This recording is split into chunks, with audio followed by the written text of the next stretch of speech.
Escuchamos. Decirles lo siguiente. Desde luego que para ustedes no es necesario, porque ya han asumido un compromiso y tienen conciencia acerca de la necesidad de comprometerse, como decía Héctor, para luchar por una sociedad más justa. Pero les digo a ellos que la vida no es solo para disfrutarla, para pasarla lo mejor posible, para rodearse de confort.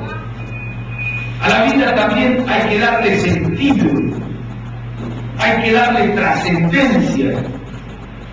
En la vida hay que hacer cosas importantes, no ser importante. Eso puede ser tilinguería o frivolidad. En la vida hay que hacer cosas importantes. Y nada hay más importante en la vida que trabajar por mejorar la condición humana. Desde luego se puede trabajar por el ser humano desde muchas actividades, pero quizás la actividad por excelencia desde la cual se puede trabajar por mejorar la condición humana es la política. La política entendida como la entendemos los radicales. Hay algunos que piensan, suelo repetirlo a esto, sobre todo cuando estamos en actos en las casas del partido. Hay algunos que piensan, muchos lo han hecho a lo largo de la historia y actualmente, que existe una suerte de tensión singular, una contradicción especial entre la ética y la política, entre el ser y el deber ser. Nosotros, los radicales, pensamos lo contrario. Pensamos en todo caso que esta tensión entre el ser y el deber ser será en cualquier actividad que pueda encarar el ser humano. Pero la política para los radicales no es otra cosa que la actividad encaminada a realizar la ética en la sociedad. Para los radicales la política sin ética es basura. Para los radicales la política sin ética es poder bruto. Para los radicales la política sin ética no es política.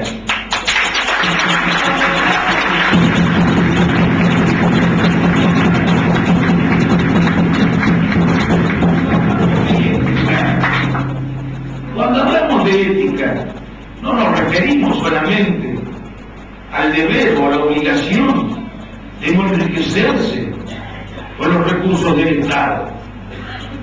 No hablamos solamente del deber o la obligación de administrar con honestidad los recursos del Estado.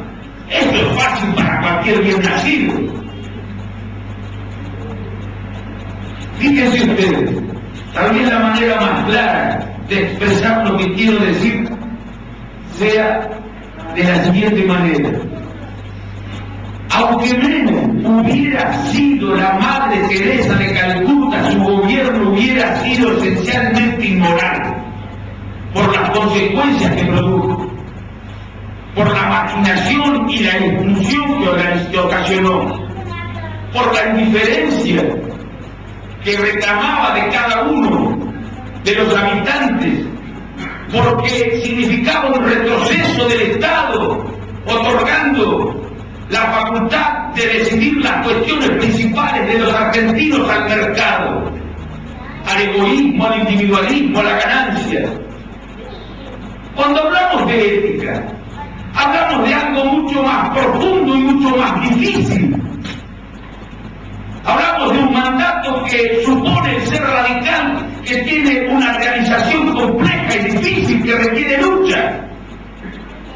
Cuando hablamos de ética, hablamos de la necesidad de organizar los aspectos de la sociedad, aquellos que determinan la condición de vida, los aspectos centrales de la sociedad, de manera que cada uno de sus miembros pueda vivir con dignidad. Y eso es muy difícil. Y tengan ustedes la certeza que precisamente porque es difícil, tenemos conciencia de la trascendencia Si fuera fácil ser radical, no tendría importancia lo que nos proponemos.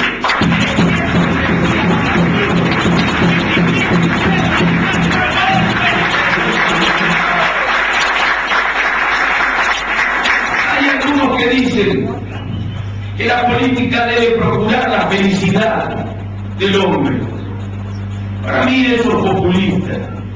Es así que es un asunto personal, la felicidad. Cada uno debe procurarla allí donde crea encontrarla. En el amor, en la amistad, en el arte, en el estudio, donde crea que puede encontrarla. Pero no se puede ser feliz sin dignidad. No se puede ser feliz cuando uno no encuentra condiciones que le permiten vivir con dignidad. Y esa sí es responsabilidad de la política. Generar condiciones que le permitan a cada uno de los ciudadanos vivir con dignidad. Ese es el mandato ético, ese es el que es difícil de realizar. Y esa es la responsabilidad y el desafío de la Unión Cívica Radical. Hay muchos compatriotas nuestros y muchos seres humanos en el mundo que no pueden gozar con derechos básicos y fundamentales y que no pueden vivir con dignidad. Y sin dignidad no se puede ser feliz, obviamente. Hay en el mundo sobre 6.000 millones de habitantes, 2.500 millones que viven por debajo de la línea de la pobreza.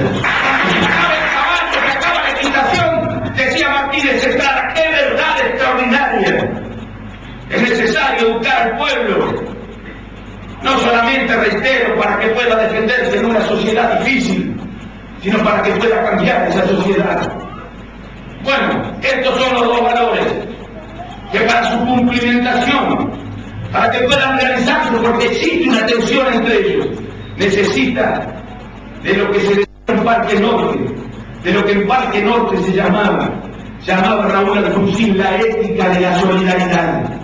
Se necesita una sociedad que esté dispuesta a comprometerse con sensibilidad frente al sufrimiento ajeno, que lo acepte como natural en las estructuras sociales injustas, que esté dispuesta a cambiarlas sabiendo que tal vez él no vea los cambios, pero que los disfrutarán las generaciones futuras. Les decía estos valores, la educación, la salud, de la que muchos gozamos, el derecho al trabajo, la jornada de 8 horas, no todos gozan esos valores. Hablamos de estas conquistas como si fueran universales. Hay un 40% de trabajadores en negros y nada dijo Moyano el otro día en la 9 de julio. Ni jornada de 8 horas, ni jubilación, destinación familiar, ni indemnización por despido. No todos tienen educación.